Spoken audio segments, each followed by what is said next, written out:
आपने नेताओं को देखा है भाषण देते हुए, वादे करते हुए और कई बार भ्रष्टाचार में फंसते हुए।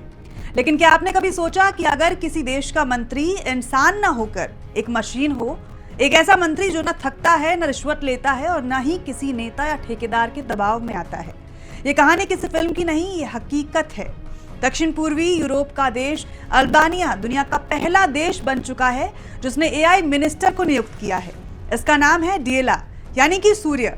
अब बड़ा सवाल यह है कि भ्रष्टाचार से जूझती दुनिया को क्या सच में तकनीक से नया उजाला मिलेगा? नेपाल के युवाओं का आंदोलन हो या भारत की राजनीति, हर जगह जनता बस एक ही सवाल पूछ रही है कि आखिर कब खत्म होगा भ्रष्टाचार का दीमक। और अल्बानिया का यह कदम शायद उसी सवाल का पहला जवाब हो सकता है। यानी दुनिया की राजनीति में अब सूरज की तरह चमकने आया है आर्टिफिशियल इंटेलिजेंस। अब सवाल यह है कि आखिर भ्रष्टाचार का दीमक जो भारत, नेपाल और पूरी दुनिया की राजनीति को अंदर से खा रहा है, क्या इस एआई मंत्री से उसकी दवा निकल सकती है? और क्यों नेपाल से लेकर यूरोप तक युवा पीढ़ी भ्रष्टाचार के खिलाफ सड़कों पर उतर रही है? अल्बानिया के प्रधानमंत्री एडी रामा ने ऐलान किया कि उनकी कैबिनेट में अब एक ऐसा नया मंत्री होगा, लेकिन इंसान नहीं बल्कि आर्टिफिशियल इंटेलिजेंस से बना हुआ वर्चुअल मंत्री। इसका नाम रखा गया है डिएला। डिएला किसी इंसानी चेहरे वाले होलोग्राम की तरह सामने आता है, पारंपरिक अल्बानिया कपड़े पहनता है, लोगों के सवालों के जवाब देता है और इलेक्ट्रॉनिक्स स्टैंप के साथ सरकारी दस्तावेज जारी करता है। डिएला का काम होगा सरकारी निविदाओं और टेंडर की निगरानी करना, ताकि कोई भी कंपनी या अफसर रिश्वत, दबाव या जुगाड़ से कॉन्ट्रैक्ट न ले पाए। वैसे आपको बता दें कि अल्बानिया लंबे वक्त से भ्रष्टाचार के लिए बदनाम रहा है। विशेषज्ञ कहते हैं कि अल्बानिया ड्रग्स और हथियारों की तस्करी से कमाई गई ब्लैक मनी को व्हाइट करने का गढ़ बन चुका है।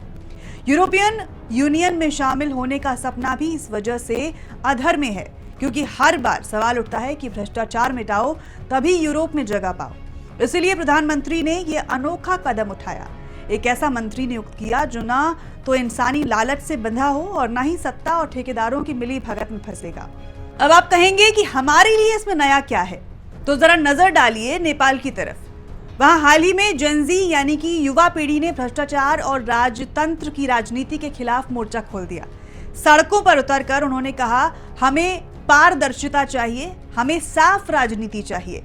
यानी भ्रष्टाचार का गुस्सा सिर्फ अल्बानिया तक सीमित नहीं है, बल्कि दक्षिण एशिया में भी उबल रहा है।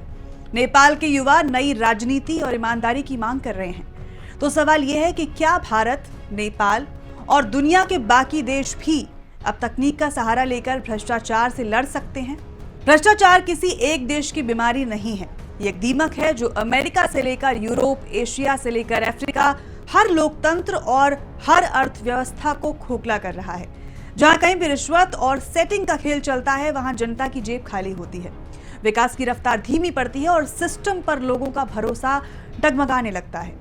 भारत में भी आप देख चुके हैं कितने घोटाले और कितने घपले आए। नेपाल में युवाओं का आंदोलन भी इसी दर्द से निकला है। और अब अल्बानिया ने दुनिया को ये मैसेज दिया है कि अगर इंसानी मंत्री असफल हो जाए तो क्यों ना आर्टिफिशियल इंटेलिजेंस को एक बार मौका दिया जाए। तो अब बड़ा सवाल यही है कि क्या ये एआई मंत्री डिएला सच में अल्बानिया को भ्रष्टाचार मुक्त बना पाएगा, या फिर ये सिर्फ एक टेक्नोलॉजिकल शोपीस बनकर रह जाएगा? और सबसे अहम बात, क्या भारत, नेपाल जैसे देशों में भी जनता का भरोसा लौटाने के लिए ऐसी डिजिटल क्रांति की जरूरत है? आप क्या सोचते हैं? क्या इंसानी नेताओं की जगह अब एआई नेताओं को आना चाहिए? कमेंट में अपनी राय जरूर बताएं। फिलहाल इस वीडियो में इतना ही। अगर आपको ये वीडियो अच्छा लगा तो लाइक एंड शेयर जरूर करें, चैनल को सब्सक्राइब करें और देखते रहें यंग भारत। नमस्कार।